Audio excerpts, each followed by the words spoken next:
Phantasm for Oblivion is about Mike looking for the tall man alone and Reggie trying to find Mike. Hey everybody, John Franklin Reviewer, still continuing my franchise of the Phantasm movie. Starting off with the likes, the first thing I want to talk about are flashbacks that they show in this movie. Now, what's so impressive, or why should you care about flashbacks in this movie? Well, they do flashback to the original movie of 1979, but these were actually deleted scenes in the first one, so we don't actually see what these were until this sequel actually comes out, which was in 1998. I feel like that they put another layer on top of the story. I thought that was actually really cool doing something like that, so kudos to the director. There's not a whole lot of action in this, but there is one that I really do like, and it's with Reggie, no surprise, versus what I like to call Monster Cop, and I think it's a really cool scene. It actually happens very early in the film. Not only do you have some great action going on between the monster and Reggie,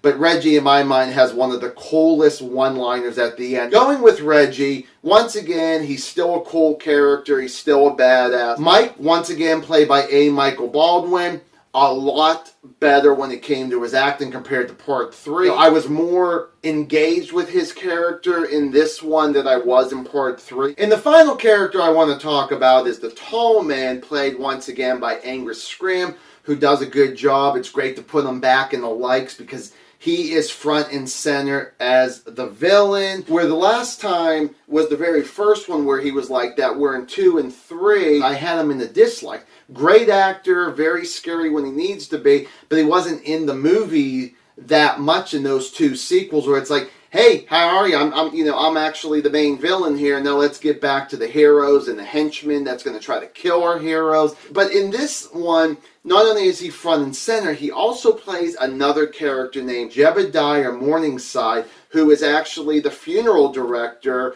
And of course, he sticks that way even as the tall man. He uses the funeral home to get the dead people. His range of acting in this, being that really sweet guy, I thought that was really cool. When they tried to explain how he becomes the tall man, it's okay. But the reason why I'm putting it in the likes is because they still keep it a mystery to actually have that discussion with somebody else who loves this series and say, well, what do you personally think about how he became the tall man in that particular scene? And I still like that. And then the final like is actually that the movie is once again directed by Don Coscarelli, who actually does a fantastic job, as he usually does. I think this is directed very well. And on to the dislikes. Well, the first thing I got to talk about is the story as a whole. Now, I do like the first 25 minutes of this movie. I like the big build-up where things are going to start going. But then after that, it takes a nosedive for me, where the story is very slow, it's very boring, it's pretty dull, and it's like they slam on the brakes compared to the first 2 sequels.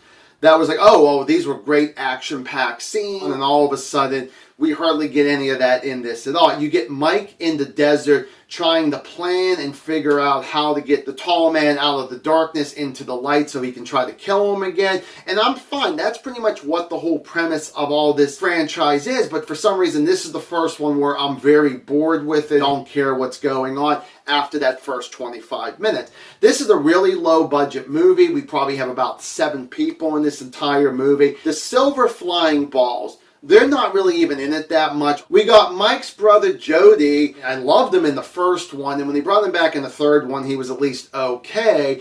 But unfortunately in this one, this is one of the characters that I'm just like, I don't care for him, and he's supposed to be one of the 3 amigos when it comes to him, Mike, and Reggie. He was kind of wasted in this. He didn't really have a whole lot to really do in this. When it comes to Mike and Reggie, now most of this franchise, they're usually not together, except part 2 was the only time they were together on the big road trip going after the tall man. I'm perfectly fine with that they're out doing their own things. But when we do finally get a chance to see Mike and Reggie together on screen, it's not even that long. They have like a quick conversation with each other, and then Mike disappears on him again, and that fucking sucks. And then the final thing I want to talk about, the first time out of all 4 of these movies that I'm actually going to be saying this, but the ending didn't even feel like it knocked my socks off like the first 3 did. Like, holy shit, I can't wait for the next one. After this one, I'm almost feeling disappointed. Like, oh, I have to sit down and watch 5 now, and